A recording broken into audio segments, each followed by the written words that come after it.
दोस्तों, आज हम लोग मैकेनिकल प्रॉपर्टीज ऑफ फ्लूइड्स का पार्ट 4 देखेंगे। ठीक है, तो चलिए हम लोग पिछली बार हम लोग का कितना बर्नौलीज प्रिंसिपल तक हो गया था, तो अभी हम लोग 10.4.1 that is speed of efflux यहाँ से देखेंगे। तो ये सब जो भी है ना बेसिकली क्या रहेंगे, ये सब बर्नौलीज प्रिंसिपल के एप्लीकेशंस रहेंगे अभी। ठीक है, तो पहला एप्लीकेशन है आपका स्पीड ऑफ इफ्लक्स, जिसको हम टॉर्सलिस लॉ भी जिसको हम बोलेंगे। अभी मैं बताता हूँ क्यों बोलेंगे। ठीक है, तो देखो स्पीड ऑफ इफ्लक्स मतलब क्या होगा। इफ स्पीड तो मतलब स्पीड आपको पता ही है, इफ्लक्स क्या होगा वो देखते हैं। तो इफ्लक्स बेसिकली क्या होता है, फ्लूइड आउटफ्लो। ठीक है, फ्लूइड आउटफ्लो। अब ये फ्लूइड आउटफ्लो क्या होता है कि जैसे कि सपोज आपने एक टैंकर ले लिया। ठीक है, टैंकर में आप यहाँ तक लिक्विड भर दिए। अब यहाँ पे आपने क्या किया, छोटा सा होल मार दिया। तो जैसे यहाँ पे आपने होल मारा, इसका मतलब ये जो फ्लूइड है, ये जो यहाँ तक भरा हुआ है, क्या इधर से फ्लो होगा, आउटफ्लो होगा। तो यही आपका फ्लूइड आउटफ्लो को हम लोग बोलते हैं इफ्लक्स। ठीक है ना, फ्लूइड आउटफ्लो इस छोटे से होल से जो होगा उसको हम लोग क्या बोलेंगे, इफ्लक्स। और इस पॉइंट पे जो भी स्पीड से आपका लिक्विड जा रहा है, जो भी स्पीड से लिक्विड जाएगा वही हमको निकालना है। ठीक है, और जो भी स्पीड आएगा इस पॉइंट पर, जो भी स्पीड आएगा इक्वेशन में आएगा ना, सीधे एक फॉर्मूले के टाइप में आएगा। तो वो जो भी फॉर्मूले के टाइप में स्पीड आएगा उसको हम लोग बोलेंगे टॉर्सलिस लॉ। ठीक है, समझ में आ गया। ओके, तो देखो अभी मैंने आपके पूरा टेक्स्ट बुक के हिसाब से जाने वाला हूँ। एनसीईआरटी जो टेक्स्ट बुक में जैसा भी दिया वैसे मैं बताऊंगा आपको। ठीक है ना, उसके बाद हम लोग जो न्यूमेरिकल्स आए हुए हैं वो करेंगे एंट्रेंस वगैरह में। ठीक है, तो सपोज ये ना पूरा क्लोज टैंकर है। ठीक है, क्लोज टैंकर में यहाँ पे छोटा सा होल कर दिया है। ठीक, और जो आपका इसके टैंकर के अंदर जो फ्लूइड है, पानी है, लिक्विड है, कितना है, यहाँ तक लिक्विड है। ठीक है, देखो रेड से मैंने डॉट किया हुआ है यहाँ पे। ठीक, तो यहाँ तक फ्लूइड है। तो जो फ्लूइड है उसके ऊपर क्या रहेगा, हवा रहेगा, सीधी सी बात है। तो यहाँ पर प्रेशर P2 रहेगा। लेट से मैं P2 प्रेशर ले लेता हूँ। ठीक है, अभी ये पॉइंट का एक एरिया भी है ना, ये एक एरिया भी है ना टैंकर का। तो ये एरिया को मैं क्या लूंगा, A2। ठीक, इतना समझा। अब देखो ये जो फ्लूइड यहाँ तक है, क्या इस होल से निकलेगा, जिसको हम बोलेंगे फ्लूइड आउटफ्लो या फिर इफ्लक्स बोलेंगे। ठीक है, तो जो भी फ्लूइड आउटफ्लो होगा उसको हम लोग क्या बोलेंगे, इफ्लक्स। तो क्या इस पॉइंट पर भी प्रेशर है कि नहीं है ना, क्योंकि ये ओपन टू एटमॉस्फेयर ही है, ओपन टू एटमॉस्फेयर है। इसकी वजह से जो यहाँ पे प्रेशर होगा वो एटमॉस्फेरिक प्रेशर होगा। तो लेट से मैं फिलहाल तो P1 ही लेता हूँ। ठीक है, P1 is equals to PA ले लो। ठीक, इस पॉइंट पर मैं P1 लूंगा इज इक्वल्स टू PA क्यों लिया, क्योंकि ये ओपन टू एटमॉस्फेयर है, सॉरी एटमॉस्फेयर है। ठीक है, तो देखो क्या इसका भी एक क्रॉस सेक्शन एरिया है ना, जैसे ये पूरे टैंकर का एक एरिया है A2, तो इसका भी एक क्रॉस सेक्शन एरिया होगा लेट से A1। ठीक, अब देखो इस पॉइंट पे जो भी आएगा ना, एरिया, प्रेशर, वेलोसिटी, मैं 1 लेने वाला हूँ। ठीक है, इसको आप बोलो आप 0.1 और ये है 0.2। ठीक, तो देखो अब क्या होगा, एक वेलोसिटी से यहाँ पे फ्लो हो रहा है, तो वेलोसिटी क्या रहेगा, लेट से V1। ठीक है, ये कॉमा मैंने डाला है, कॉमा। ठीक, तो इस यहाँ पे जो फ्लूइड आउटफ्लो होगा उसकी वेलोसिटी क्या रहेगी, V1। अब जैसे ये फ्लूइड यहाँ से निकलेगा तो क्या ये लिक्विड भी कम होगा। तो जब ये लिक्विड कम होगा तो सीधी सी बात है ये भी एक वेलोसिटी से लिक्विड कम होगा। तो लेट से वेलोसिटी यहाँ का जो नीचे जाएगा, वेलोसिटी जो भी ये लिक्विड नीचे जाएगा ना, एक वेलोसिटी से जाएगा। जब यहाँ से फ्लो हो रहा है तो वो वेलोसिटी मैं V2 ले लिया। ठीक है, इतना समझ गया मैंने क्या बोला। ठीक है, अब ना हम लोग क्या करेंगे, लिक्विड हाइट पर है, ये कितने हाइट पर है, लेट से मैं बोल रहा हूँ आपके टेक्स्ट बुक के हिसाब से जा रहा हूँ। तो जो भी आपके टेक्स्ट बुक में दिया वैसी एनसीईआरटी टेक्स्ट बुक, और वही तो इंपॉर्टेंट है यार, मेन रेफरेंस तो एनसीईआरटी है, बाकी उसके बाद में कोई आते हैं टेक्स्ट बुक वगैरह। ठीक है, तो ये पूरा जो लिक्विड का हाइट है Y2 तक हम लोग लेते हैं। ठीक, अभी यहाँ पर होल है, ये जहाँ पर होल है, तो यहाँ से हाइट हम लोग, ये वाला हाइट हम लोग क्या लेंगे, H लेंगे। ठीक, और ये वाला जो हाइट है सरफेस से जहाँ पे होल है, ग्राउंड से, वो हाइट हम लोग Y1 लेंगे। ठीक है, तो ये आपको डायग्राम में अच्छे से बना के रखना है। ठीक, तो देखो यहाँ पे जो प्रेशर P2 है ना, हम लोग क्या ले लेंगे, P ले लेंगे। प्रेशर P2 को हम लोग P ले लेंगे, जो यहाँ पे प्रेशर जो भी रहेगा। ठीक है, क्योंकि यहाँ पे कुछ ना कुछ एक कांस्टेंट प्रेशर रहेगा यहाँ पे। ठीक है, ओके, ये समझा। तो प्रेशर P2 को मैंने यहाँ पे P ले लिया। रुको एक मैं दिखा देता हूँ इसको। देखो P2 इज इक्वल्स टू मैंने यहाँ पे P प्रेशर ले लिया। ठीक है, तो यहाँ का जो प्रेशर वो P है, इस पॉइंट जो प्रेशर 1 है, इस पॉइंट पे जो प्रेशर है वो है P है, एटमॉस्फेरिक प्रेशर। ठीक, तो देखो अब मैं क्या बोलूंगा, बाय इक्वेशन ऑफ कंटिन्यूटी।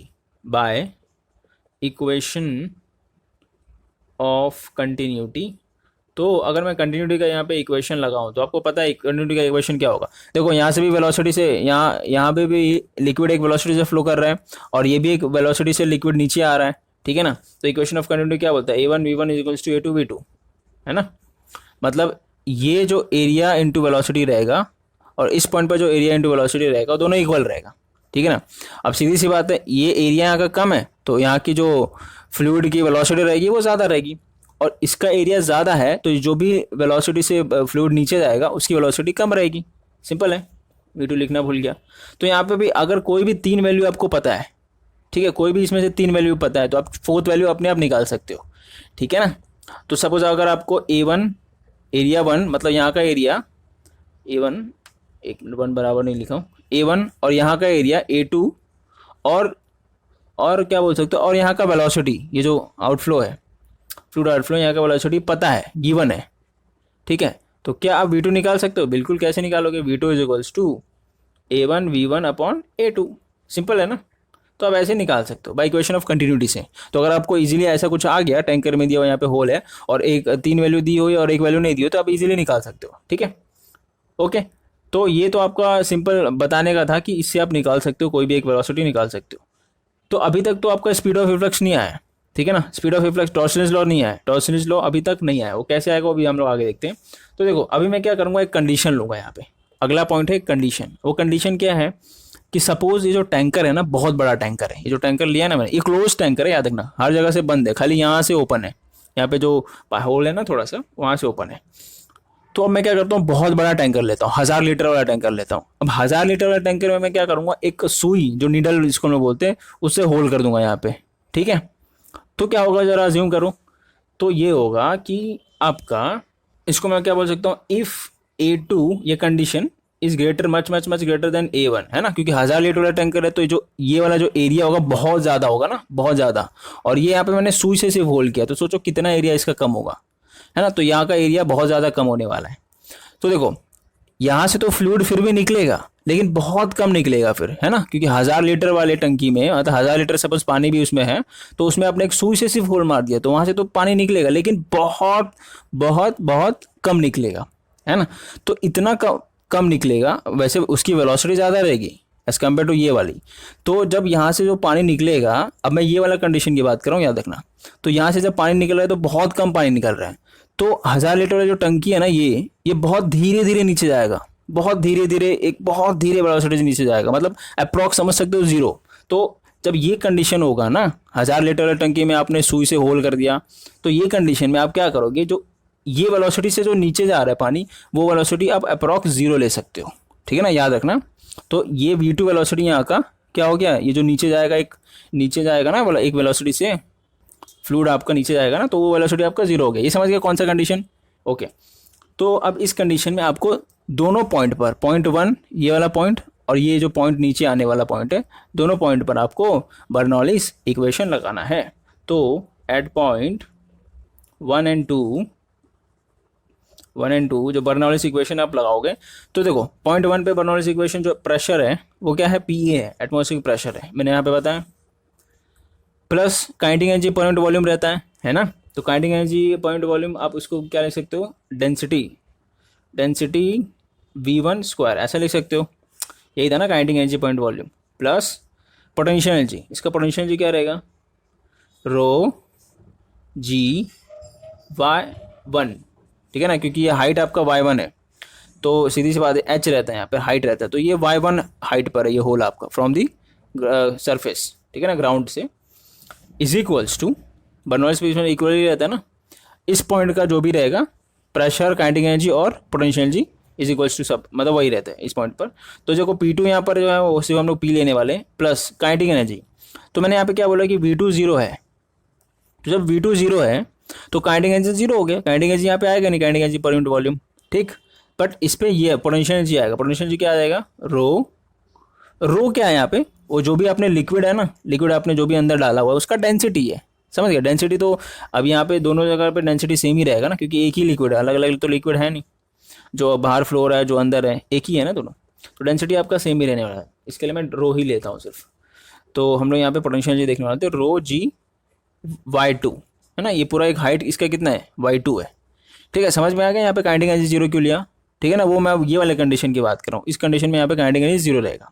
अगर ये वाला कंडीशन नहीं है, ठीक है ना, तो आप काइनेटिक एनर्जी जीरो नहीं लोगे, यहाँ पे भी ये वाला भी ऐसा वाला काइनेटिक एनर्जी का भी क्वेश्चन आएगा, ठीक है। तो ये की क्वेश्चन आ गया हम लोग को। अब हम लोग को क्या करना है, बस इधर आगे पीछे करना है, वो करते हैं। पहले यहाँ तक आप कॉपी कर लो, ठीक है।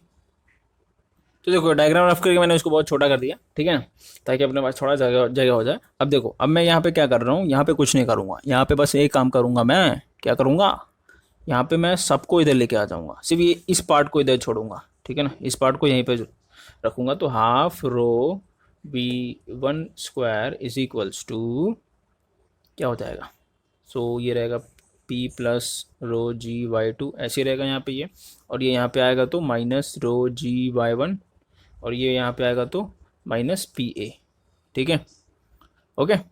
तो इसको मैं ऐसा लिख सकता हूँ क्या, p माइनस पी ए लिख दूँ, p minus P A plus इन दोनों में से कॉमन क्या लूँ मैं, रो जी कॉमन, तो अंदर बचेगा y2 माइनस y1, ठीक है ना। तो यहाँ पे आपका क्या है, यहाँ पे मैं देयरफॉर ले लेता हूँ, ये एरो के बदले आप देयरफॉर ले लो, ठीक है ना, मैं ये एरो के बदले देयरफॉर ले लेता हूँ, ठीक है। Therefore of row v1 square, ठीक है ना। तो अब आपको क्या करना है, अब आपको कुछ नहीं करना है, क्या करना है, कुछ नहीं करना है भाई, ओके। आपको y2 माइनस y1 जो है ना, ये जो पार्ट है ना, इसके बदले h लेना है, आपके टेक्स्ट बुक में दिया हुआ है, ठीक है ना। तो अब है भी टेक्स्ट बुक में दिया क्या है ना, देखो ना, y2 माइनस y1 करो, इसके बदले यही आता है ना, h आता है, सीधी सी बात है, इतने में से इतना निकाल दो, ये h ही आएगा, ठीक है। तो लेना नहीं है, वो डायग्राम में दिया हुआ है, ओके। सो देयरफॉर इसको मैं क्या लिख सकता हूँ, अब देखो यहाँ पे हम लोग को निकालना क्या था, स्पीड ऑफ इफ्लक्स, मतलब यहाँ पे जो भी आपका लिक्विड निकलेगा, पानी निकलेगा, मतलब यहाँ से जो भी एक वेलोसिटी से फ्लो होगा, उसकी वेलोसिटी क्या होगी, वही निकालना था ना, मतलब हमको v1 फाइंड करना है बेसिकली। तो यहाँ पे मुझे v1 रखना है खाली, v1 स्क्वायर, और ये 2 उधर फेंक देना है, तो 2 उधर फेंका, तो ये रो भी इधर फेंक देना है, तो ये तो इसके साथ ही रखो p माइनस पी ए, ठीक है, 2 इसके साथ लगा दो, ठीक, 2 और देखो एक 2 और रो जो है ना, 2 रो सबके साथ जाएगा, तो 2 रो ऐसा आ गया, और ये bracket p minus P A plus row G H हो जाएगा, ठीक है।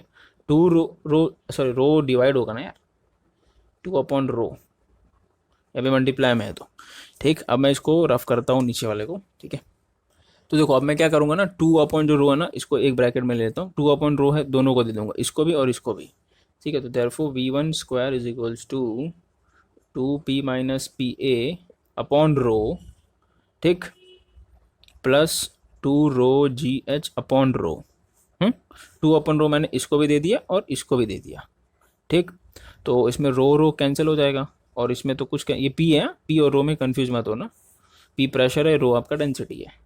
सो v1 आपका क्या आएगा, v1 आएगा under root of 2p minus P A upon rho plus ये रो है, रो को मैं ऐसा बनाता हूँ, ठीक है ना, ये p है, रो आपका डेंसिटी है, ये हो गया 2gh, ठीक है, समझा। तो अभी तक ये v1 आया है, तो यही आपका वैसे टॉर्सलिस लॉ है, लेकिन ये कब रहेगा, ये जब वेलोसिटी, ये जब आपका क्लोज्ड कंटेनर रहेगा तब।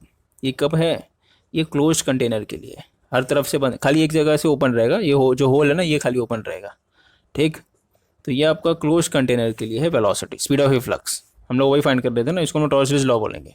लेकिन वही अगर आपका ओपन कंटेनर रहा, मतलब ये समझ गया ना, क्लोज कंटेनर के लिए, तो ये आप लिख देना, this is for close container, closed container, ठीक। अब देखो वही जब आपका कंटेनर ओपन रहा, अगर ये मैंने खुला कर दिया, ओपन कर दिया, ठीक है, अभी खुला हो गया, तो ऊपर का पार्ट खुला हो गया, तो जैसे वो ऊपर का पार्ट खुला होगा, तो जो प्रेशर P2 है, ये किसके बराबर हो जाएगा, एटमॉस्फेयर में आ जाएगा ना, तो ये PA के बराबर हो जाएगा, एटमॉस्फेरिक प्रेशर के बराबर हो जाएगा। अब यहाँ पे भी जो P1 था वो एटमॉस्फेरिक प्रेशर के बराबर ही था, है ना, क्योंकि ये ओपन टू एटमॉस्फेयर है, ये जो होल है, ठीक। तो ये दोनों P2 PA के बराबर, P1 भी PA के बराबर, तो दोनों एटमॉस्फेरिक प्रेशर ही है। तो यहाँ पे आप क्या लिख सकते हो, जो P2 है, P2 आपका मैंने P लिया था ना, तो जो P2 है वो आपका जो P था वो PA के बराबर हो गया। रुको कंडीशन लिखने दो, if container is open, if tank is open, तो जो आपका P2 है, जो आपका P के बराबर था पहले, वो क्या हो जाएगा, PA के बराबर हो जाएगा, है ना, P के बराबर था ना P2 यहाँ पे। तो ये जो आपका V1 आएगा, बताओ क्या आएगा, सीधी सी बात है, यहाँ पे P के बदले PA आपको डालना है, तो PA माइनस PA 0, अब ये पूरा टर्म जीरो हो गया, अब ये पूरा ही टर्म जीरो हो जाएगा क्योंकि zero upon anything will be zero, तो v1 is equals to 2gh के बराबर आएगा। ठीक है, तो ये हो गया टॉर्सलिज लॉ। तो ये है, दिस इज फॉर, दोनों ही टॉर्सलिज लॉ है। This is for open container या ओपन टैंक, मैंने टैंक लिखा था ना ऊपर, कंटेनर टैंक, ठीक है ना, बात एक ही है। इफ कंटेनर, या यहाँ पे एक चीज़ लिख देना, इफ कंटेनर, कंटेनर भी लगा देना, इज ओपन, तो आप कंफ्यूज नहीं होगे। ठीक है, इफ टैंक या कंटेनर इज ओपन, सो ये दोनों ही आपके क्या है, this is Torricelli's law, this is Torricelli's law. ठीक है, तो याद रहेगा, हम लोग स्पीड निकाल लेंगे इस होल से, जो भी जिस भी स्पीड में फ्लो हो रहा है ना फ्लूइड आपका, ये जिसको हम बोलेंगे स्पीड ऑफ फ्लक्स, ये हम लोग स्पीड निकाल लेंगे, ये क्लोज कंटेनर के लिए, ये ओपन कंटेनर के लिए, तो याद रहेगा ना। ओके, अब सपोज हमें टाइम निकालना है, ठीक है ना, कि इसका टाइम कितना आएगा, मतलब कितना टाइम लेगा, ये जो आपका जो भी टाइम लगेगा, ये यहाँ से जो लिक्विड निकलेगा ना इस टैंकर के अंदर से ग्राउंड पर आने के लिए, ठीक है ना, सरफेस पे आने के लिए, तो जो भी टाइम लगेगा वो कितना टाइम लगेगा वो हम लोग निकालने वाले हैं, समझ गए। और ये हम लोग रेंज भी निकालेंगे, ये रेंज भी निकालेंगे, और कितना टाइम लग रहा है आपका आपका जो लिक्विड है वो बाहर निकलने के लिए, मतलब ग्राउंड पर आने के लिए, बेसिकली बेस पर आने के लिए। ठीक है, तो वो टाइम देखो, सीधी सी बात अगर देखा जाए ना, ये तो ये आपका ग्रेविटी जैसा है, मतलब फ्रीली फॉलिंग ग्रेविटी जैसे, फ्रीली फॉलिंग बॉडी जैसा है। ठीक है ना, तो अगर आप किसी भी ऑब्जेक्ट को ऊपर से छोड़ दो तो वो ग्रेविटी की वजह से वो नीचे ही जाता है, सीधी सी बात, तो ये भी ग्रेविटी की वजह से नीचे ही जा रहा है।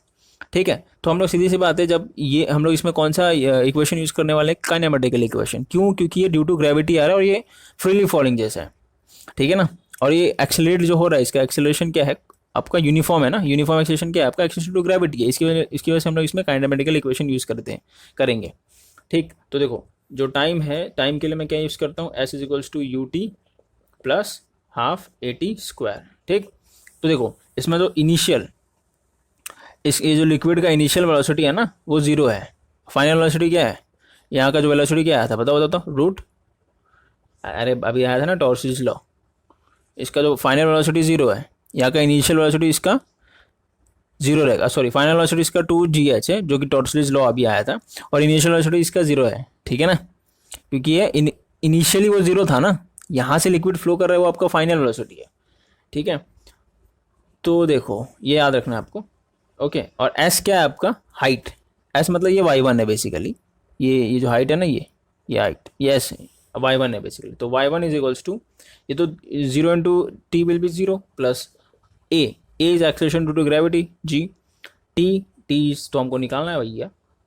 ठीक है, तो ये हो गया टी, अभी सबको इधर लेके आ जाओ यार, 2y1 upon G is equals to T, तो ये आपका टाइम आएगा। देयरफॉर टाइम, जो टाइम लगेगा इस लिक्विड को ग्राउंड पर पहुंचने के लिए, ठीक है ना, तो वो टाइम क्या रहेगा, ये टी स्क्वायर था ना, तो T is equals to under root of 2y1 upon G. ठीक, तो ये भी आपको याद रखना है, वो टाइम भी आ गया। ये y1 क्या है, y2 माइनस एच है। ठीक है ना, याद रखना, ये y1 को मैं ये भी लिख सकता हूँ ना, y2 माइनस एच, तो आप इसको ऐसा भी लिख सकते हो। देयरफॉर जो टाइम रहेगा उसको आप 2y2 माइनस एच भी लिख सकते हो। ठीक है ना, कोई कन्फ्यूजन, नो कन्फ्यूजन। ओके, तो अब हम लोग ने टाइम निकाल लिया भाई, अब हमको क्या निकालना है, ये रेंज निकालना है बस, ये रेंज भी वैसे आएगा रेंज। तो यार अभी हम लोग रेंज निकालते हैं, ठीक है ना, तो रेंज के लिए हम लोग को पता है ये जो रेंज है वो क्या होगा, हमको पता है ये रेंज डिस्प्लेसमेंट है बेसिकली इस फ्लूइड का। ठीक, तो जब डिस्प्लेसमेंट और वेलोसिटी क्या होता है, डिस्प्लेसमेंट अपॉन टाइम, तो डिस्प्लेसमेंट क्या होगा, वेलोसिटी इनटू टाइम। ठीक, वेलोसिटी आपको पता है, वेलोसिटी इसका जो वेलोसिटी है, स्पीड है कितना है 2gh, और टाइम कितना है आपको पता है, time is 2y2 minus H upon G. ठीक है ना, y2 माइनस एच, तो ये y1 है, इसके बदले हम लोग y1 भी लिख सकते हैं। ठीक है ना, y2 माइनस एच के बदले y1 भी लिख सकते हैं। तो ये क्या हो जाएगा, ये एक ही रूट में आ जाएगा, 2 2 जा 4 हो जाएगा, 4gh, और ये होगा y2 माइनस एच अपॉन जी, तो ये जी यहाँ पे कैंसिल हो जाएगा। ठीक, तो बचेगा यहाँ पे अंडर रूट ऑफ जो 4 है वो 4 ही रहने दो, बाहर भी निकल सकता है, 2 हो सकता है। ठीक है, तो 4hy2 माइनस एच अपॉन तो कुछ नहीं है, सिर्फ इतना ही है, तो ये हो गया आपका रेंज। ठीक, तो रेंज में आप ये भी लिख सकते हो, range is equals to under root of 4hy2 minus H जो भी गिवन रहेगा, ठीक है, गिवन के हिसाब से, ठीक है, y2 - h या फिर 4h ये y1, ठीक है ना। तो ये भी लिख सकते हो, अगर ये गिवन रहेगा तो हम लोग y1 ले लेंगे, अगर ये दोनों लेगा तो y2 - h ले सकते हैं, ठीक है।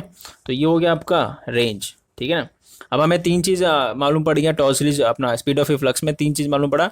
एक तो ये स्पीड मालूम पड़ा, स्पीड ऑफ इफ्लक्स कितना होता है इसका, और जो टाइम है वो मालूम पड़ा, ठीक है ना। इसमें भी गिवन के हिसाब से ले सकते हैं, अगर y2h दिया हुआ है तो ये y2 - h ले सकते हैं, अगर ये दिया हुआ है y1 दिया है तो इसके बदले हम लोग y1 भी ले सकते हैं। तो हमको टाइम मालूम पड़ेगा कि कौन कितने टाइम में वो बेस यहाँ पर आएगा वो फ्लूइड आपका, और रेंज मालूम पड़ेगा कितने रेंज कवर करेगा ये, ठीक, क्या मालूम पड़ेगा। अब हम लोग ना न्यूमेरिकल करते हैं इसके ऊपर, जो क्वेश्चंस आए हुए हैं एंट्रेंस वगैरह में, ठीक है। तो देखो यार, ये जो एम्स में आया हुआ है, एम्स एग्जाम में, ठीक है, ये जो पहला क्वेश्चन है, तो इसमें क्वेश्चन बेसिकली इसके ऊपर ही है आपका, इसमें टैंक के ऊपर, कंटेनर के ऊपर है। तो इसमें क्या बोला है कि इफ अ स्मॉल ओरिफाइस, हाँ देखो, होल का जो दूसरा जो ये होल है ना, इसका जो दूसरा नाम है उसको हम लोग क्या बोलते हैं, ओरिफाइस, याद रखना। तो एग्जाम्स में आ सकते हैं, तो आपको याद रखना पड़ेंगे, कुछ इंग्लिश वर्ड्स भी याद रखने पड़ेंगे। तो ये ओरिफाइस का मतलब ये होल ही होता है, ठीक है। तो ये मैं आपको बताने वाला था बट मैं भूल गया था, मुझे याद नहीं आ रहा था, ठीक। Is made at a height, मतलब ये हाइट आपका दिया है, जितना जिस हाइट पर होल है, from the ground surface 0.25, from the ground horizontal range of the water will be what. अच्छा, रेंज पूछा है खाली, तो रेंज तो हमको पता ही है, क्या सिंपल दिया है यार, कुछ नहीं है। तो बताओ रेंज क्या था, रेंज का जो फॉर्मूला है √4, बताओ, मैंने बताया था ना, 4h ये आपका पूरा ये रहता है, ठीक है ना, 4h2 y2 - h, यही आता है ना अपना, है ना। h2 क्यों लिखा हो यार, 4h था सर, 4h था खाली, ठीक है ना, y2 - h यही आया था फॉर्मूला, ठीक है ना। इसमें h क्या था, ये h ये वाला हाइट था, इतना हाइट, ये h था, ये y1 था, ठीक है ना, इतना वाला, और ये पूरा y2 था, ठीक है ना, याद है ना अपना डायग्राम एनसीईआरटी का। ओके, तो उसको ही लेके देखो, उसको ही अज्यूम करके आपको हर जगह चलना है, क्योंकि वही आपने याद किया हुआ एनसीईआरटी का जो टेक्स्ट बुक का वो है, अपना नंबर जो भी आपके लेटर्स है, ठीक है ना, तो वो वही आपको अज्यूम करके चलना है, ठीक है। तो रेंज का तो भाई हमको ये फॉर्मूला मिला था 4h y2 - h, तो ये y2 है, ये h तो हमको पता ही नहीं है भाई, ये y1 पता है लेकिन h हमको नहीं पता है। तो क्या अगर मैं y2 - y1 करूँ तो h मालूम पड़ जाएगा, है ना। तो देखो इस चीज़ को मैं ऐसा भी लिख सकता हूँ, कैसे, √4, ये जो h है, ये स्मॉल h है, इसको मैं क्या लिख सकता हूँ, y2 - y1, है ना। ये स्मॉल h को मैंने y2 - y1 ले लिया, मतलब ये पूरा y2 - y1 करो तो h आएगा, सिंपल।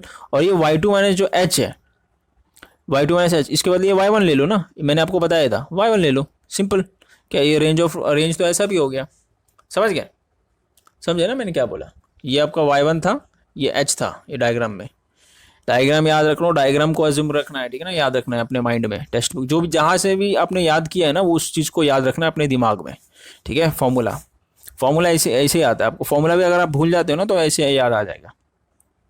तो देखो भाई y2 y1 सब दिया ही है, ये आपका 0.25 ये पूरा 1 है, बाकी सब तो दिया है, √4 y2 - y1, y2 आपका 1 है, y1 आपका 0.25 है, ठीक है, और y1 है आपका 0.25, इसको कुछ नहीं करना है, इसको मल्टीप्लाई करना है, इसका स्क्वायर रूट लेना है, 4 1 - 0.75 होगा ना, और 0.25, ठीक है।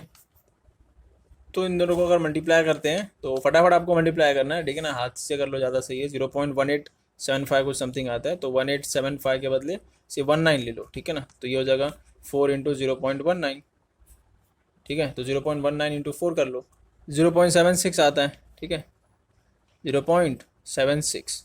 अब देखो ये जो भी आपका रेंज आया ना, ये मीटर में आया है, क्योंकि आपने मीटर को सेंटीमीटर में कन्वर्ट नहीं किया था, और आपका आंसर सेंटीमीटर में दिया हुआ है रूट के अंदर, तो √√ 0.76 मिलेगा, ठीक है। और आप आंसर मीटर में ही आपने लिया था ना, 0.25 मीटर 1 मीटर, तो मीटर में ही रहेगा, √√ 0.76। इन दोनों को मल्टीप्लाई करने के बाद तो 0.76 का अगर आप रूट लेते हो तो 87 आता है, 0.87 आता है मतलब, ठीक है, और वो मीटर में आएगा। तो 0.87 मीटर को सेंटीमीटर में करोगे तो 87 सेंटीमीटर आएगा, तो 87 सेंटीमीटर के आसपास जो भी है आंसर, तो 87, ये डी ऑप्शन है, ठीक है। तो ये 86.6 मतलब वही 87 पकड़ लो, तो आपका आंसर ऐसे आ जाएगा, ठीक है। अब एक दो और देखते हैं। तो देखो ये 12th वाला है, ठीक है, ये DU MET में आया है, तो ये कैसा है, ये भी इसके जैसे ही दिख रहा है मुझे। अभी जो हमने किया ना, बोला है vertical tank with depth H is full of water. ठीक, ठीक है। इसका मतलब आपको क्या करना है, वर्टिकल टैंक ड्रॉ कर दो फटाफटली। ठीक है, डेप्थ, इसकी गहराई, मतलब ये जो वाटर है, एक मिनट आप थोड़ा उसको ऊपर करता हूँ मैं। ठीक, तो ये वाटर की जो गहराई ये एच है, capital H, with full of water, a hole is made on the one side, एक साइड में होल कर दिया। ठीक है, on the one side of the wall at the depth H below the water surface. अच्छा अच्छा, मतलब water surface के बिलो, मतलब इतना, ये आपका क्या रहेगा, डी, सॉरी एच, ये आपका एच रहेगा, इतना पार्ट।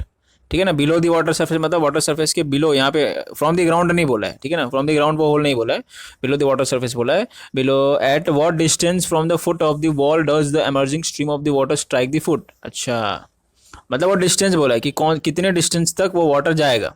बेसिकली ये रेंज पूछा है कि ये रेंज कितना होगा। ठीक है ना, तो आपको पता है, आपको अपने जो टेक्स्ट बुक के हिसाब, रेंज का फॉर्मूला पता है ना, रेंज का फॉर्मूला क्या था हम लोग के टेक्स्ट बुक के हिसाब से, रेंज का जो फॉर्मूला था √4h/2 - ठीक है ना। तो टेक्स्ट बुक में जो टेक्स्ट बुक का अपना जो डायग्राम था, वो ये पार्ट, ये पूरा पार्ट क्या था, ये y2 था, है, ये क्या था, ये तो h ही था, यहाँ पे भी h ही दिया है, और ये वाला पार्ट क्या था, y1 था। ठीक है ना, तो बस देख लो कैसे लगाना है फॉर्मूला को। √4, इस 4 तो दिया नहीं है, 2 दिया है, इसका मतलब ये 4 बाहर आएगा तो 2 हो जाएगा। ठीक है, एच, ये एच तो एच ही रहेगा क्योंकि इसका भी एच, हम लोग का भी एच सेम ही था, तो एच को एच ही रखो।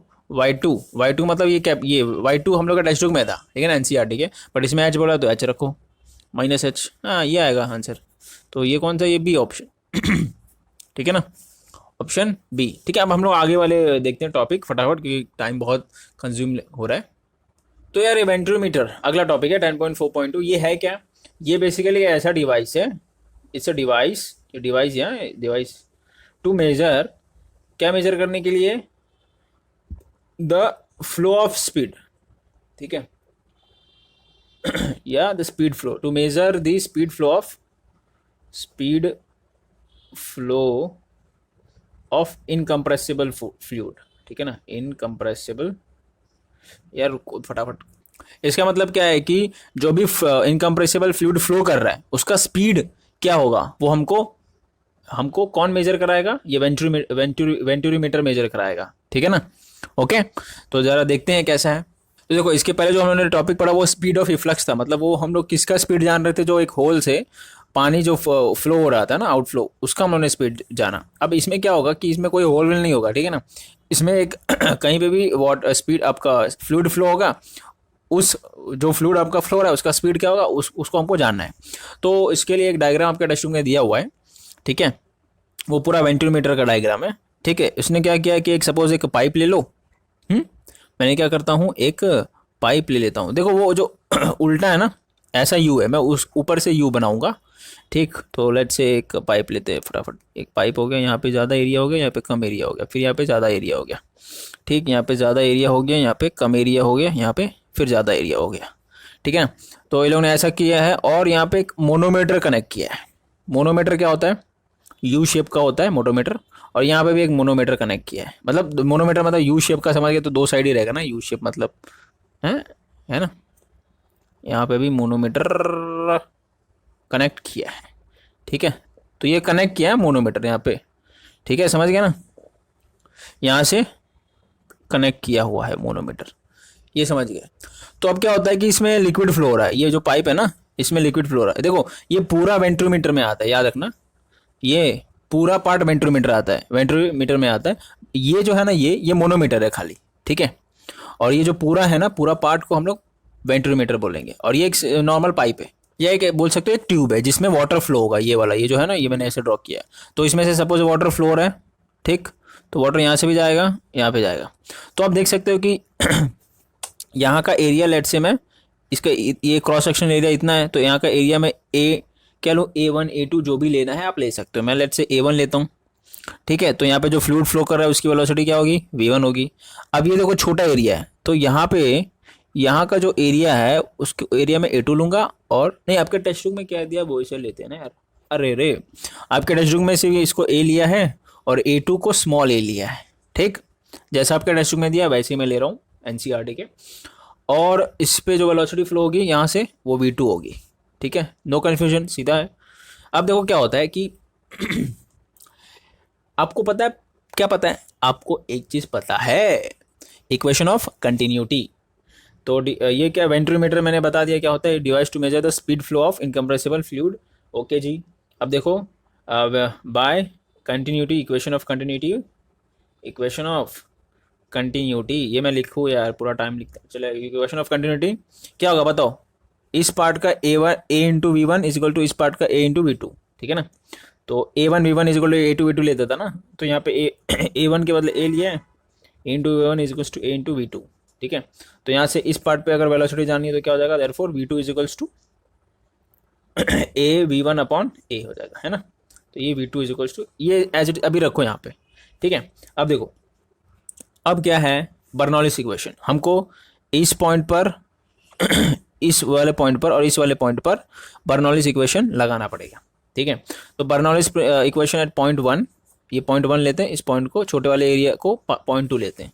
तो पॉइंट वन पॉइंट टू पर दोनों पे अगर मैं बर्नौलिस बताओ क्या बर्नौलिस इक्वेशन लगाऊं, तो प्रेशर P1, लेट्स से यहाँ पे प्रेशर P1 है, यहाँ पे प्रेशर P2 है, ठीक है ना। तो प्रेशर P1 प्लस इस पॉइंट पर काइनेटिक पॉइंट वॉल्यूम। देखो हाँ, पहले मैं आपको बता देता हूँ एक और चीज़, कि जो लिक्विड है ना ये फ्लो कर रहा है, ये क्या कर रहा है, फ्लो कर रहा है, ठीक है ना। ये किसी टैंक के अंदर नहीं है, किसी कंटेनर के अंदर नहीं है कि एक हाइट पर होगा। तो जब ये फ्लो कर रहा है, अब देखो जब टैंक के अंदर लिक्विड रहता है ना, तो ये फ्लो नहीं करता, ये रुका हुआ रहता है, एक हाइट पर रहता है। अगर बोलो ये लिक्विड, ये लिक्विड का ये मॉलिक्यूल, तो एक हाइट पर है, ये ऊपर से वाटर के सरफेस से एक हाइट पर है, ठीक है। अगर ग्राउंड से भी देखा जाए तो एक हाइट पर है।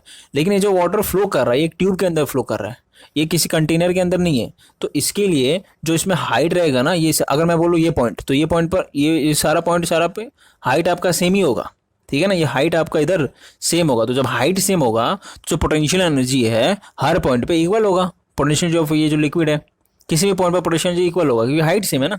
तो जो पोटेंशियल एनर्जी रहेगा इसमें टर्म चला जाएगा, ठीक है ना। एट पॉइंट वन पे एट पॉइंट टू पे पोटेंशियल एनर्जी दोनों चला जाएगा, कैंसिल हो जाएगा ना, क्योंकि हाइट सेम है। ओके। और रही बात रो की, तो डेंसिटी ऑफ वो फ्लूइड है, जो फ्लूइड फ्लो कर रहा है उसकी डेंसिटी, ये रो है आपका। तो दूसरे पॉइंट पर एट पॉइंट टू पर क्या होगा, Bernoulli's principal P2 plus half ये V1 स्क्वायर होगा ना, काइनेटिक एनर्जी है, रो V2 स्क्वायर, ठीक है। अब देखो एक चीज़ यहाँ पर, एक चीज़ देखना ध्यान से, दोनों जगह पे पोटेंशियल एनर्जी नहीं है, याद रखना, क्योंकि हाइट सेम है, ठीक है ना, याद रखना हाइट सेम है, इसकी वजह से पोटेंशियल एनर्जी नहीं रहेगा। और प्लस ये लिक्विड भी फ्लो कर रहा है, तो हाइट सीधी बात रुकने वाला नहीं है, कहीं पे भी मॉलिक्यूल रुकने वाला नहीं है, फ्लो कर रहा है, तो हाइट भी सेम है प्लस। तो देखो यहाँ पे मैं क्या बोलने वाला हूँ कि इसका एरिया है ज़्यादा है इस साइड का। तो जब इस साइड का एरिया ज़्यादा है, ये पूरा एरिया ज़्यादा ही है ना, तो क्या यहाँ की जो वेलोसिटी ऑफ लिक्विड रहेगा वो कम होगा, है ना। इसका एरिया ज़्यादा तो वेलोसिटी ऑफ कम, आपको पता है इक्वेशन ऑफ कंटिन्यूटी से वही होता है ना। अब इसका एरिया ज़्यादा तो यहाँ पे जो लिक्विड की वेलोसिटी है वो कम होगी। तो जब वेलोसिटी यहाँ पे कम है तो इसका मतलब क्या हो गया कि वन हम लोग बात करें, तो जब यहाँ पे V1 कम है, ठीक है ना, तो जब यहाँ पे वेलोसिटी कम है तो अकॉर्डिंग टू बर्नौलिस प्रिंसिपल यहाँ पे प्रेशर ज़्यादा होना चाहिए, क्योंकि तभी ये दोनों मिलाकर इक्वल होगा ना, क्योंकि बीच में इक्वल आता है। एट पॉइंट वन इन दोनों का addition is equals to at point two इन दोनों का एडिशन। मतलब अगर इन दोनों का एडिशन की बात करोगे तो अगर इन दोनों का एडिशन 50 आ रहा है, तो मैथमेटिकल एक नंबर लेता हूँ, तो इन दोनों का एडिशन में 50 आना चाहिए, समझे। तो अगर सेम आने के लिए, तो अगर इसका तो वैल्यू कम है, V1 कम है यहाँ पे, है ना, V1 कम है। तो जब V1 कम है तो सीधी सी बात है डेंसिटी तो कांस्टेंट ही रहेगा, एक लिक्विड फ्लो कर रहा है तो कांस्टेंट रहेगा, हाफ भी कांस्टेंट ही है, तो ये ज़्यादा होना चाहिए।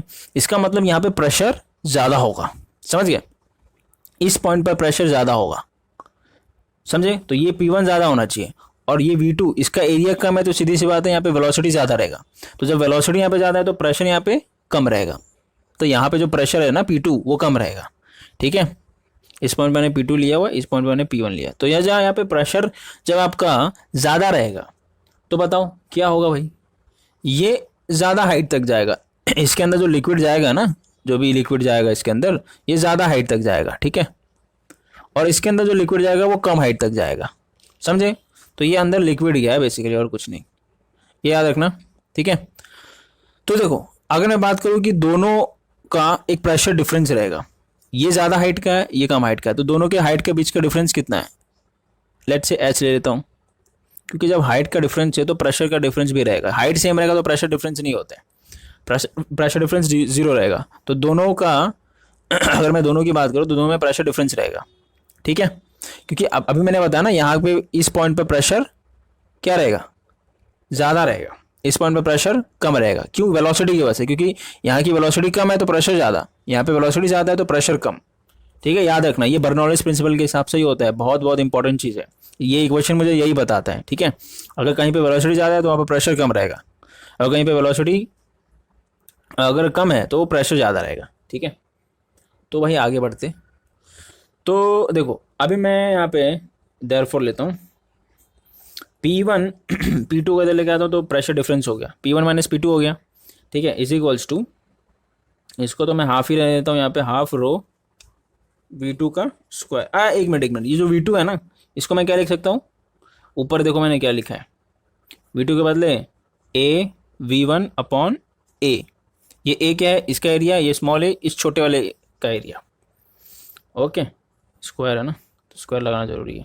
अब ये इधर आ जाएगा तो माइनस हो जाएगा, minus half rho V1 square, ठीक। ओके, तो ये सारे टर्म समझ गया ना आपको, मैं इसको रफ करता हूँ, ठीक। तो देखो तो यहाँ तक किया। अब देखो अगर मैं बात करूँ तो इन दोनों में कॉमन क्या है, एक ये पूरा टर्म और एक ये पूरा टर्म में कॉमन क्या है भाई, कॉमन क्या है भाई, है कॉमन क्या है, अगर देखा जाए तो इसमें half rho V1 square common है दोनों में, ठीक है। तो अंदर क्या बचेगा, अंदर बचेगा A अपॉन A का स्क्वायर, क्योंकि ये स्क्वायर है तो V1 भी स्क्वायर होगा ना, ये भी स्क्वायर होगा, माइनस इस ये पूरे टर्म, ये तो आपने पूरा टर्म कॉमन ले लिया बाहर, तो यहाँ पे 1 बचेगा खाली, ठीक है। तो ये हो गया pressure difference P1 minus P2 is equals to ये आया, ठीक है। तो ये पकड़ लो एक इक्वेशन। अब ये वेंट्रोमीटर ही टॉपिक है ना, तो वेंट्रोमीटर टॉपिक का पहला इक्वेशन पकड़ लो, सॉरी ये पहला इक्वेशन पकड़ो, इसको दूसरा इक्वेशन पकड़ लो, ठीक है, ओके। अब मैं इसको रफ करता हूँ। तो यार अभी हम लोग यहाँ पे देखते हैं, ये वाले इसका इसका लिक्विड का हाइट यहाँ तक है, इसका लिक्विड का हाइट यहाँ तक, दोनों का हाइट डिफरेंस h है, तो दोनों में प्रेशर डिफरेंस भी रहेगा। तो बताओ यहाँ पे प्रेशर डिफरेंस क्या होगा, P1 minus P2। Let's say यहाँ का प्रेशर P1 है, यहाँ का प्रेशर P2, ठीक है। तो P1 माइनस P2 क्या होगा, देखो प्रेशर डिफरेंस मतलब क्या होता है, सीधी सी बात है, एक जगह प्रेशर ज़्यादा है दूसरी जगह प्रेशर कम है, तो जब एक जगह कहीं प्रेशर ज़्यादा है कहीं प्रेशर कम है तो प्रेशर डिफरेंस होगा। और अगर दोनों जगह प्रेशर सेम है, अगर दोनों जगह प्रेशर सेम रहता है तो सीधी सी बात है दोनों सेम ही हाइट पे रहते हैं, वैसे है ना, दोनों सेम हाइट पे रहते हैं। लेकिन अगर वेलोसिटी की बात की तो यहाँ पे वेलोसिटी कम है, इसकी वजह से यहाँ पे प्रेशर ज़्यादा है, इसकी वजह से ज़्यादा हाइट तक उठा है। तो जब प्रेशर ज़्यादा है तो सीधी सी बात है हाइट ज़्यादा उठेगा। तो जब यहाँ पे प्रेशर ज़्यादा है यहाँ पे प्रेशर कम है तो प्रेशर डिफरेंस रहेगा। जब प्रेशर डिफरेंस रहेगा तो प्रेशर डिफरेंस का फॉर्मूला क्या था बताओ, एच रो जी, एच रो जी है। ये रो क्या है, क्या है, डेंसिटी ऑफ लिक्विड, ये जो लिक्विड यहाँ पे फ्लो रहा है वही लिक्विड अंदर गया है, ठीक है ना, ये जो लिक्विड इसमें से फ्लो रहा है ना, तो आपका डेंसिटी है। तो ये प्रेशर डिफरेंस हो गया, लेट्स से इक्वेशन नंबर 3। अब बताओ इक्वेशन नंबर 2 जो आया था, क्या मैं फ्रॉम इक्वेशन 2 एंड 3, क्योंकि P1 माइनस P1 इक्वेशन 2 भी आया था और P1 माइनस P2 इक्वेशन 3 भी आया, तो इक्वेशन 2 जो आपको आया था वो क्या आया था, half rho V1 square, bracket में कॉमन क्या था, A upon A the whole square minus 1, यही था ना, इजी इक्वल्स टू, क्योंकि दोनों P1 माइनस P2 थे, क्या मैं एच रो जी ले सकता हूँ, बिल्कुल क्यों नहीं ले सकता हूँ, ठीक है, ओके। और एक और चीज़ यहाँ पे नोट करना, ठीक है ना, क्या नोट करना, ये जो लिक्विड अंदर गया है इसकी हम लोग डेंसिटी अलग लेंगे, लेट्स से डेंसिटी m लेंगे, ठीक है ना, क्योंकि इन दोनों का हम लोग जब प्रेशर डिफरेंस मेजर करेंगे तो इसका इसके अंदर जो लिक्विड गया है उसका डेंसिटी हम लोग क्या लेंगे, डेंसिटी m, ठीक है ना, m ले लेते हैं, ठीक है ना, जो कि मोनोमीटर के अंदर गया है, क्योंकि ये मैंने बताया ना ये मोनोमीटर है, तो मोनोमीटर के अंदर जो भी गया है लिक्विड उसका हम लोग डेंसिटी m लेंगे, ठीक है। तो इसका मतलब यहाँ पे भी m आएगा, ठीक है, ओके, क्योंकि दोनों ही P1 माइनस P2 है, इसकी वजह से हम लोग दोनों को इक्वल ले सकते हैं, ठीक। तो देखो अब हम लोग को निकालना है क्या है, बेसिकली हम लोग को क्या निकालना है इसमें, वेंट्रोमीटर क्या काम कर रहता है, स्टार्टिंग में लिखा था ना, स्पीड मेजर करने के लिए, जो फ्लूइड है ना उसका स्पीड मेजर करने के लिए, तो इसमें स्पीड का टर्म कहाँ दिख रहा है, यहाँ दिख रहा है मुझे, है ना, मतलब इस पॉइंट का मुझे स्पीड मिल जाएगा V1, V2 भी निकाल लूंगा, V2 तो फॉर्मूला दिया था ना, इक्वेशन ऑफ कंटिन्यूटी से निकाल लूंगा, है ना, इक्वेशन ऑफ कंटिन्यूटी पहला इक्वेशन था ना, अरे फर्स्ट वाला इक्वेशन मैंने बताया था ना, ये थर्ड वाला क्या था, A upon A into V1, ये था ना, तो इक्वेशन ऑफ कंटिन्यूटी से मैं ये भी निकाल सकता हूँ। ओके, तो यहाँ से मुझे V1 निकालना है भाई, बड़ा बड़ा दिक्कत है ना। तो देखो V1 square is equal to, मैं क्या कर सकता हूँ, मैं जो है इज इक्वल्स, जी यहाँ पे V1 स्क्वायर रखो, बाकी सबको उधर फेंक दो, तो ये H रो एम जी हो गया। ठीक है, रो एम मतलब ये जो मोनोमीटर के अंदर लिक्विड गया है ना वो डेंसिटी, ये जी हो गया। ठीक, ये तो ऐसे ही रखो। अब बाकी ये जो हाफ है ये 2 ऊपर आ जाएगा, या नीचे डिवाइड में ये जो रो है वो नीचे आ जाएगा। ठीक, और ये पूरा टर्म भी मल्टीप्लाई में इसके साथ, तो ये पूरा टर्म यहाँ पे नीचे आ जाएगा, A upon A the whole square. अरे यार इसको ब्रैकेट क्यों लगा दिया, द होल स्क्वायर -1। ठीक है, ये पूरा टर्म नीचे आ जाएगा, समझा। अब देखो अगर ये पूरा टर्म ऊपर जाता है तो ये रेस टू क्या हो जाएगा, -1। अब वो देख करते हैं पर, ठीक है। देखो ये है आपका V1 स्क्वायर, तो अगर मैं बात करूँ टेकिंग स्क्वायर रूट, तो V1 will be under root of 2H rho M G, ठीक है, अपॉन रो। अब बोलो ये रो कैंसिल कर दो, नहीं, ये जो डेंसिटी है ना, ये मोनोमीटर के अंदर जो लिक्विड है वो उसका है, और ये जो डेंसिटी है जो फ्लूइड के अंदर जो फ्लोर, ये जो आपका ट्यूब के अंदर जो फ्लोर है फ्लूइड, वो उसका डेंसिटी हम लोग लिया है। ठीक है ना, ये कैंसिल मत कर देना यहाँ पे। अगर बोला कि ये दोनों सेम है तब जाके आप कैंसिल करना, ये जो लिक्विड है और ये जो लिक्विड इसके अंदर गया है दोनों सेम है, तब हम लोग डेंसिटी कैंसिल कर सकते हैं। ठीक है ना, तो उसका कोई दिक्कत नहीं है। अगर दोनों अलग अलग हुआ तो हम लोग कैंसिल नहीं करेंगे, इसके लिए रो में अलग से ऐसा लिया है वो लोग ने। ठीक है, तो ये हो गया आपका A upon A the whole square -1। ठीक, अब देखो ये रूट के अंदर है, ठीक, रूट के अंदर है, तो यार अगर ऐसे भी करेंगे तो हम लोग आंसर निकाल सकते हैं। ठीक है ना, कोई दिक्कत नहीं है, ऐसे ही रखो। आपके टेस्ट में कैसे दिया है, हाँ बस उसको ऊपर ले लिया और कुछ नहीं। ठीक है, तो अगर इसको आपको रूट के अंदर बाहर से निकालना है, रूट के मतलब ये जो रूट के अंदर है पूरा टर्म रूट के अंदर है, तो रूट के अगर बाहर निकालना है तो इसको मैं ऐसा लिख सकता हूँ, ये देखो ये रूट के बाहर निकल गया। ठीक है, 1 upon A square -1 raise to 1/2, रूट के बाहर निकल गया ना 1/2। अब ये ऊपर जाएगा तो ये पूरा टर्म ऊपर जाएगा, तो by law of indices raise to -1/2 हो जाएगा, है ना। तो ये A upon A the whole square -1 raise to -1/2, क्योंकि नीचे प्लस बनता है ऊपर आएगा तो माइनस। तो ये आपका वेलोसिटी हमको मालूम पड़ गया। ठीक है, ओके, ठीक, तो ये वेलोसिटी हमको इससे इस फॉर्मूले से मालूम पड़ेगा। ये चैप्टर थोड़ा हार्ड है, ठीक है ना, हार्ड मतलब थोड़ा वो है, कॉम्प्लिकेटेड है। अब देखो ये जो चीज़ है ना, इंजीनियरिंग में काफ़ी है, फ्लूइड डायनामिक्स, ठीक है, फ्लूइड मैकेनिक्स करके पूरा एक सब्जेक्ट ही है अलग से। ठीक है, तो इसके लिए थोड़ा बहुत आपको दिक्कत आएगी इस चैप्टर में। ओके, तो इसको आप नोट कर लो, ये स्पीड हम लोग इस पार्ट में हम लोग जान पाएंगे, मतलब जो ब्रॉडर एरिया है ना, अगर यहाँ का स्पीड हमें निकालना है तो इससे मिल जाएगा। ठीक है, ओके, तो अगर V1 मिल गया तो अगर आपको V2 निकालना है, अगर देखो इस फॉर्मूले से आपको V1 मिल गया तो अगर V2 भी निकालना है, मतलब इस पार्ट का यहाँ का वेलोसिटी निकालना है, तो आप इक्वेशन ऑफ कंटिन्यूटी ये वाला लगा दो, इक्वेशन ऑफ कंटिन्यूटी लगा दो। ऐसे V1 की वैल्यू मिली, V1 की वैल्यू लगा दो, ये तो ये दिया ही रहेगा, गिवन रहेगा। ठीक है, तो ये न्यूमेरिकल आप कर सकते हो अगर इसके ऊपर आया तो। ओके, तो अब हम लोग आगे देखते हैं। अब देखो इसका क्या है, बोला है कि प्रिंसिपल, इसका एप्लीकेशन। तो ये वेंट्रोमीटर का एप्लीकेशन बहुत सारी जगह है काम आता है, लेकिन हम दो आपको एग्जांपल दिया हुआ है जो टेक्स्ट बुक में, जो कि आपका कार्बोरेटर ऑफ ऑटोमोबाइल। ठीक है, ये आपको जो इमेज में दिख रहा है ना, ये कार्बोरेटर, ये बाइक के अंदर जो लगा रहता है ना यहाँ पे, तो ये आपका कार्बोरेटर है। तो इसके अंदर एप्लीकेशन, इसका वेंट्रोमीटर का एप्लीकेशन इसमें काम आता है। फिर दूसरा आपका स्प्रे गन, ठीक है, दूसरा है आपका स्प्रे गन। तो स्प्रे गन मतलब क्या होता है कि जिससे हम लोग पेंटिंग वगैरह करते हैं, है ना, स्प्रे मार के पेंटिंग करते हैं, पूरा किसी भी को पेंटिंग वगैरह करना हो तो ऐसे बहुत सारे अलग अलग स्प्रे टाइप के आते हैं, है ना, अलग अलग टाइप के आते हैं जिससे हम लोग स्प्रे मारते हैं। तो इसको हम लोग स्प्रे गन, इमेज में आपको दिख रहा होगा, ठीक है, ऐसा कुछ स्प्रे गन होता है। तो ये भी आपका, इसमें भी आपका वेंट्रोमीटर का एप्लीकेशन लगता है। ठीक है, तो अब मैं एप्लीकेशन में डिटेल में नहीं समझाऊंगा क्योंकि हमारे पास अभी बहुत लंबा चैप्टर है। ठीक है, और न्यूमेरिकल्स भी काफ़ी करने हैं, इसके लिए चलो हम लोग आगे बढ़ते हैं एग्जाम्पल नंबर 10.7 पर। तो यार काफ़ी लोग बोलते हैं कि फिजिक्स वगैरह बायोलॉजी में क्या काम आता है, लाइक हम लोग अगर डॉक्टरी वगैरह कर रहे हैं तो क्या काम आता है। बहुत काम आता है फिजिक्स, जो आपके इंस्ट्रूमेंट वगैरह रहते हैं ना, सब फिजिक्स के एप्लीकेशन के बेस पे ही रहते हैं। ठीक है, तो ये याद रखना, आप ऐसा मत समझना कि यार बायोलॉजी में सब क्या काम आता है। देखो यार, ज्ञान मिले तो मिले लेना चाहिए, ठीक है ना, नॉलेज मिले तो ले लेना चाहिए, ऐसा नहीं पूछना चाहिए क्या काम आएगा क्यों नहीं है। अरे भाई, आपको फ्यूचर पता ही नहीं है कि क्या काम आएगा, ठीक है ना, आपको क्या काम आ जाए, कब क्या काम आ जाए, आपको कुछ नहीं मालूम है।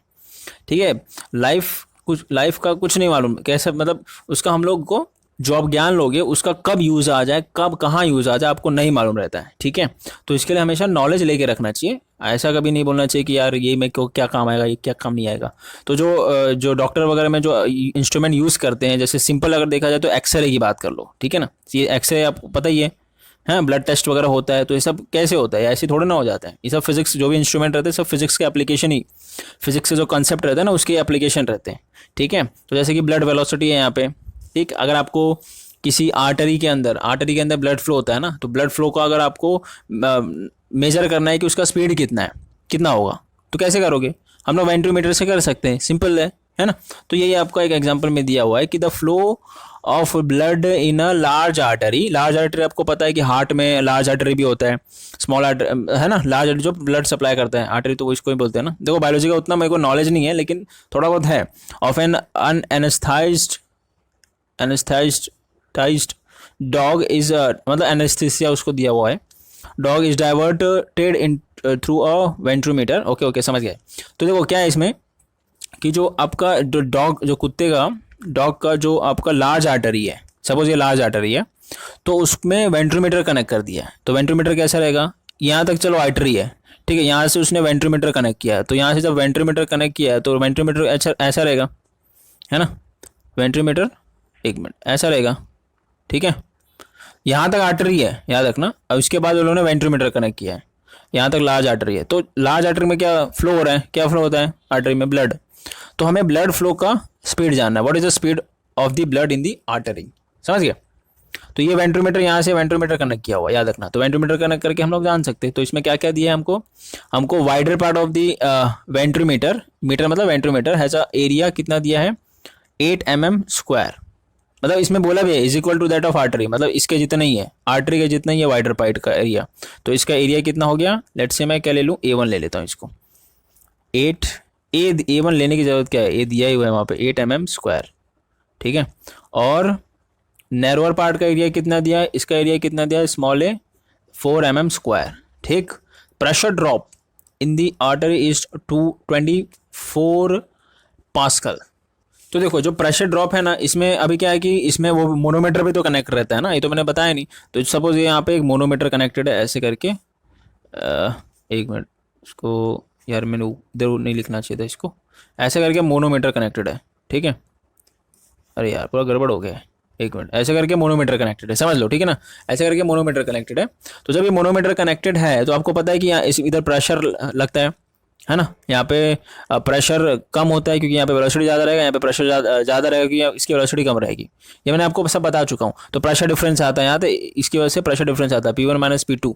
क्या आता है pressure difference, H ρm g, ये आता है ना। ये ρm क्या है कि जो इसमें जाएगा ब्लड, है ना, जो भी आपका इसमें जाएगा, क्या जाएगा, जो भी ब्लड हाइट पर उठेगा ना, तो उसको हम लोग डेंसिटी ऑफ m ले लेंगे। m क्यों लेंगे, क्योंकि वो मोनोमीटर के अंदर वो गया है लिक्विड, ठीक है। जो फ्लूइड है वो मोनोमीटर के अंदर गया है।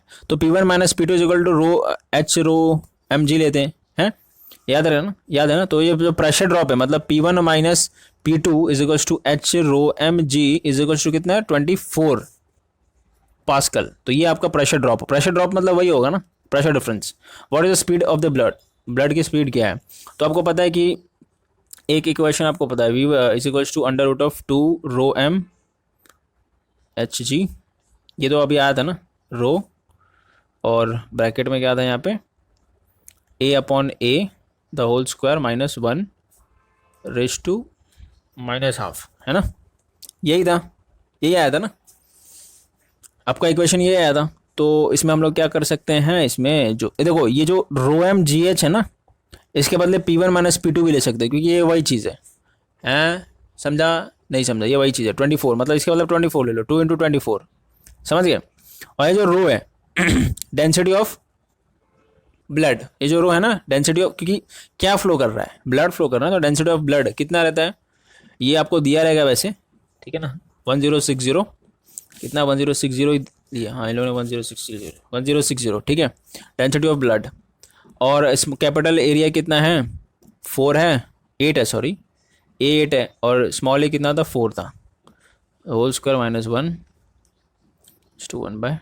1/-2, ठीक है। इसको मैं कैलकुलेशन करना और कुछ नहीं। तो कैलकुलेशन अगर आप कर दोगे, कैलकुलेशन, तो ये देखो ये 48/1060 आएगा, और ये तो 2 हो जाएगा, 4 2 8, तो 2 का स्क्वायर 4 हो जाएगा, ठीक है। तो 4 minus 1 raise to minus half हो जाएगा, रेस टू माइनस हाफ। अब ये रेस टू माइनस हाफ नीचे आएगा, तो इसको अगर आप कैंसिल करोगे तो कितना आता है, देखो इसको कैलकुलेट करना, ठीक है ना। इसको मतलब 2 के टेबल में कैलकुलेट करना, मैं डायरेक्ट डिवाइड कर रहा हूँ, कैलकुलेटर से डिवाइड कर रहा हूँ, तो या तो 0.045, ठीक है, इसके अंदर। अब ये हो जाएगा 3 raise to minus half, 4 minus 1 3 raise to minus half. अबे देखो ये जो टर्म है ना, इसको मैं ऐसे भी लिख सकता हूँ 1/3 रेस टू हाफ है, क्योंकि माइनस हाफ जब ऊपर था तो 1 मिलेगा तो हाफ हो जाएगा। अब ये हाफ क्या है, कुछ नहीं, स्क्वायर रूट है ना, तो इसको मैं ऐसा भी लिख सकता हूँ √of 0.045 इंटू 1/√3, इसको मैं ऐसा भी लिख सकता हूँ। तो √3 क्या होता है, अब देखो ये जो स्क्वायर रूट है, स्क्वायर रूट इसको अंदर ले लो, तो मतलब 0.045/3 ऐसा लिख सकते हो आप, ठीक है ना। इसको एक ही स्क्वायर रूट हो गया ना, एक ही स्क्वायर रूट के अंदर दोनों आ गया। तो अब इसको कैलकुलेट करो, इसको हम लोग डिवाइड कर देंगे 3 से ना, तो इसको ये पूरे को तो √of 0.015 आता है। अब इसका स्क्वायर रूट ले लो तो क्या आएगा, 0.12 के आसपास आएगा, समथिंग 0.122 आएगा, ठीक है ना।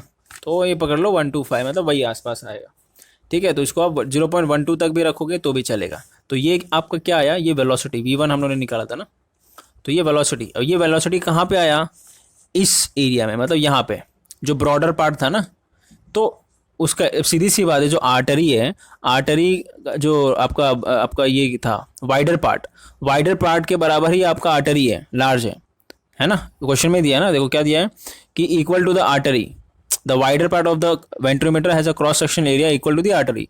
तो इसमें से ब्लड फ्लो कर रहा है, तो इसमें से जब ब्लड फ्लो कर रहा है तो हमको वाइडर पार्ट का ही चाहिए, वाइडर पार्ट में से कितने स्पीड में ब्लड फ्लो कर रहा है। तो v1 हमारा आया, जो ब्लड फ्लो कर रहा है वाइडर पार्ट से, मतलब जो आर्टरी से ब्लड फ्लो करेगा 0.12 मीटर पर सेकेंड, अरे यूनिट आपका मीटर पर सेकेंड ही होता है ना, ठीक है। तो यह हो गया आपका 10.7, दैट इज ब्लड वेलोसिटी।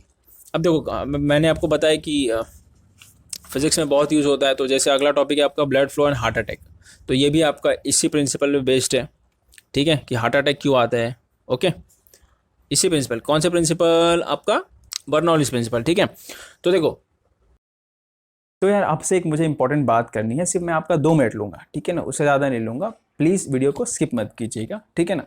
तो ऐसा है कि यार 3 प्रॉब्लम निकल के आ रही है, वो तीनों प्रॉब्लम क्या है वो ज़रा देखते हैं, ठीक है ना। फिर उसके बाद मैंने फाइनली एक डिसीजन लिया है उस तीनों प्रॉब्लम का। तो देखो ऐसा है कि पहली जो प्रॉब्लम है, आप लोग बोलते हो यार सर आप या भैया आप डेली वीडियो अपलोड करिए, आप डेली वीडियो क्यों नहीं अपलोड करते हैं। तो उसका मैं रीज़न बताता हूँ। देखो ऐसा है कि अभी आप कोई भी चैप्टर ले लो मेरा, ठीक है ना, जैसे लॉज ऑफ मोशन ले लो। लॉज ऑफ मोशन के मैंने टोटल 7 पार्ट्स अपलोड किए हैं, 7 पार्ट, जिसमें पहले पार्ट में अराउंड 35,000 तक व्यू है, लेकिन उसके बाद वाले जो पार्ट्स हैं धीरे धीरे धीरे अराउंड मतलब 7वें पार्ट तक सिर्फ 3,000 व्यूज़ ही है, मतलब 7th पार्ट में। तो यार देख रहे हो, और जैसा कि मैंने आपको बताया भी है कि यार मुझे 45 से 50 मिनट का वीडियो बनाने से लेकर अपलोड करने तक अराउंड मुझे 5 to 6 आवर्स लगता है ना, ये मैंने आपको बताया। तो यार अभी कैसे चलेगा, अभी मैं आपको क्या कर रहा हूँ, अपना किसी भी एक वीडियो पे हम लोग चलते हैं, ठीक है ना। किसी भी एक वीडियो पे मैं आपको एक रेवेन्यू अपना बताता हूँ कि कितने व्यू पे कितना रेवेन्यू जनरेट होता है, ठीक है। तो 2 मिनट आपका, सिर्फ ज़्यादा मैं टाइम नहीं लूँगा, सिर्फ 2 मिनट लूँगा, तीनों प्रॉब्लम का सोल्यूशन मैं बता दूंगा, ठीक है। तो चलिए देखते हैं। चलिए मैं आपको किसी भी अपने एक वीडियो का रेवेन्यू दिखाता हूँ, कितने व्यूज़ पर कितना रेवेन्यू जनरेट होता है, ठीक है।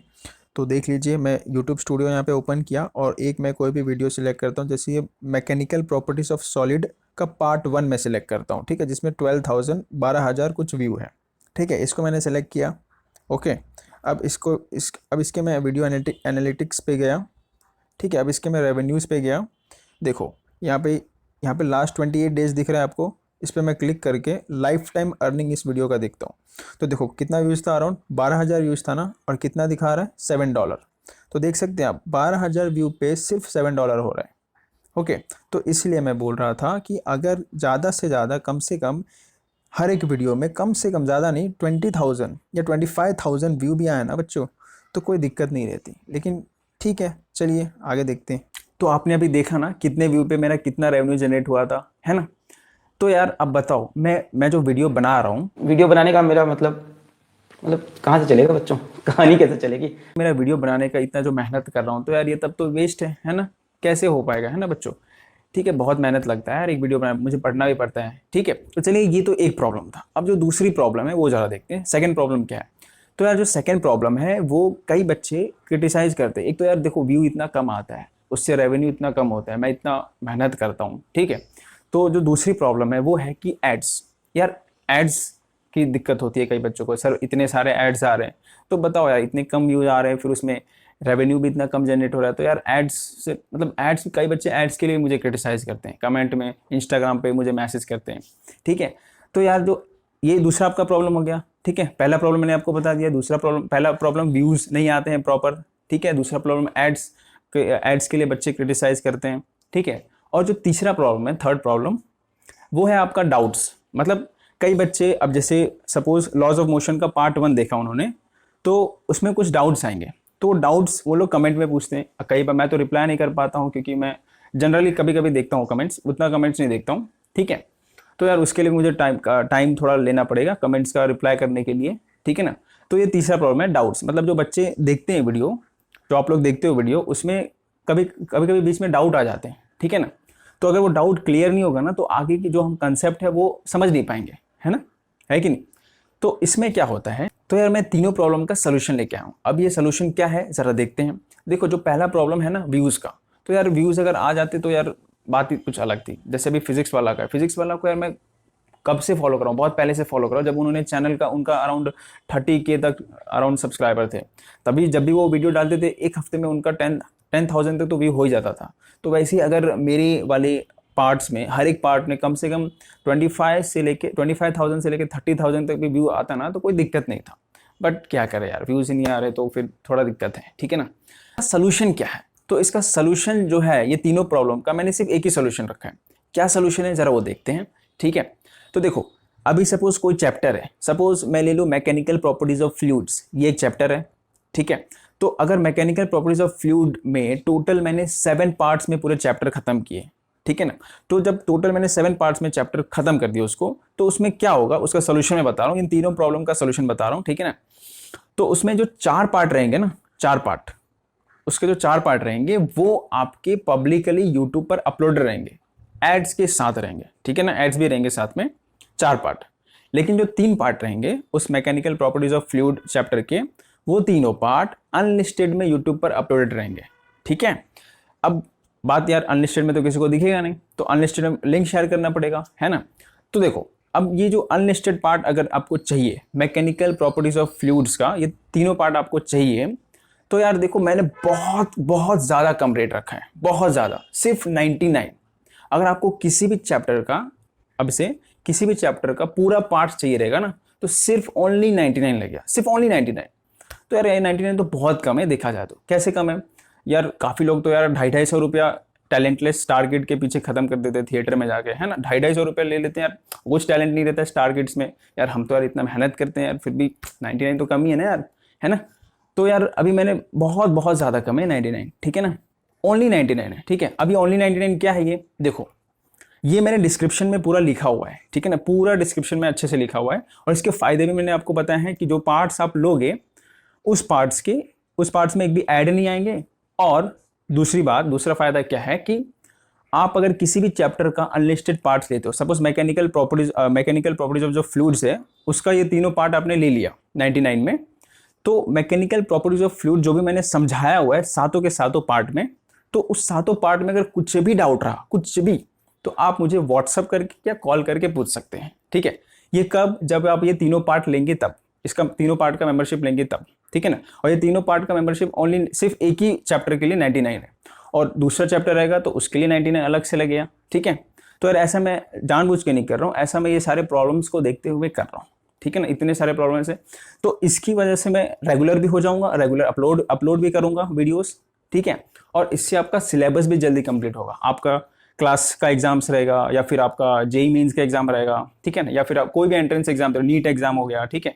तो इसके लिए आप तैयारी अच्छे से कर पाओगे, ठीक है बच्चों। आई होप आप मेरी कंडीशन को समझे, ठीक है ना, मेरी ये जो तीनों प्रॉब्लम थे इसको समझे, और इसका जो मैंने डिसीजन लिया है, सॉल्यूशन लिया है, बेसिकली डिसीजन लिया है, और इस डिसीजन पर आप मुझे सपोर्ट करें, ठीक है बच्चों, ठीक है ना। अगर आपको समझ में नहीं आया होगा तो इस चीज़ का मैंने डिस्क्रिप्शन में लिख के दे दिया है पूरा, मतलब ये सब चीज़ क्या है डिस्क्रिप्शन में भी लिखा हुआ है, ठीक है, तो आप इंपॉर्टेंट नोट करके लिखा रहेगा डिस्क्रिप्शन में, वो आप जाके देख लेना, ठीक है ना, एक बार गो थ्रू रीड कर लेना।